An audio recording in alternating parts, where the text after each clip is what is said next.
দিন শেষে কার কাছে কি পাওনা হলে, কে তোমাকে কি দেবে, কে দিবে বলে দেয়নি, এসব ভাবনা তোমার সুখের ঘুম নষ্ট করবে। কে তোমাকে মনে রাখলো, কে রাখলো না, এসব ভেতরে নিও না। সমীকরণ মিলাতে গিয়ে দেখবে তুমি ছাড়া তোমার কেউ নেই। সুসময়ে তোমার পাশে দাঁড়িয়ে পাশে আছি বলা মানুষের অভাব দেখতে পাবে না, কিন্তু সেই তুমি একবার অসময়ে কাছে গেলে দেখতে পাবে তোমার পাশে কেউ নেই, তুমি তোমার পাশে। গাছে যখন ফুল আসে তখনই দেখবে গাছের কদর, ফুলের কদর, ভ্রমরের আগমন।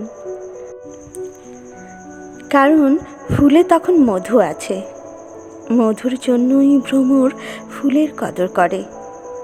ঠিক তেমনি মানুষের সুসময় হলো ফুল, মধু, ভ্রমরের চক্র হিসেব।